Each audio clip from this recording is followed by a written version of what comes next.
Sosok Alberto Thanos cucu. 9 Naga Sulut, kakek pemilik perusahaan konstruksi PT Marga Dwitaguna. Sosok Alberto Benedict Joel Thanos, remaja asal Manado tewas ditikam.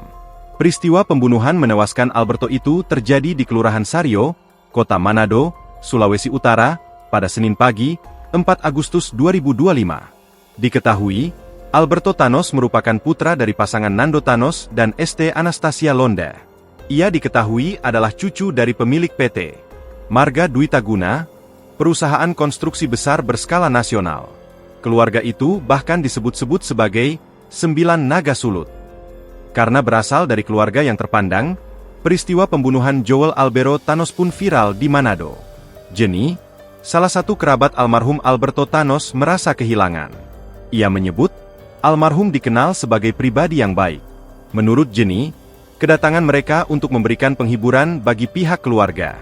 Kasus pembunuhan menewaskan seorang remaja bernama Alberto Benedict Joel Thanos di Kelurahan Sario, Kota Manado, Sulawesi Utara, pada Senin pagi, 4 Agustus 2025. Dari keterangan pihak kepolisian, diketahui bahwa peristiwa berdarah itu diduga dipicu oleh kecemburuan dan konflik emosional. Pasalnya korban mendapati kekasihnya tengah berpesta minuman keras bersama 2 pria yang kemudian menjadi pelaku penikaman.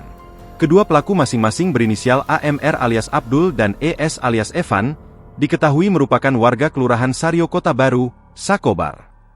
Tak butuh waktu lama, tim gabungan yang terdiri dari Polsek Sario, tim Resmo Polresta Manado, dan tim Resmo Polda Sulut berhasil mengamankan kedua pelaku, Amr alias Abdul dan S alias Ervan. Ervan ditangkap di salah satu rumah pelaku di Kelurahan Sario Kota Baru. Polisi juga menyita barang bukti berupa 3 bilah pisau, termasuk 1 pisau yang diduga kuat digunakan untuk menikam korban.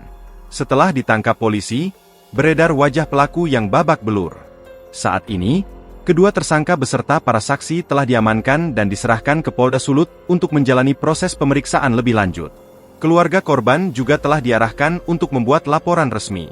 Akibat perbuatan mereka, kedua pelaku terancam dijerat pasal penganiayaan secara bersama-sama yang mengakibatkan hilangnya nyawa seseorang. Download Tribun X sekarang, menghadirkan lokal menjadi Indonesia.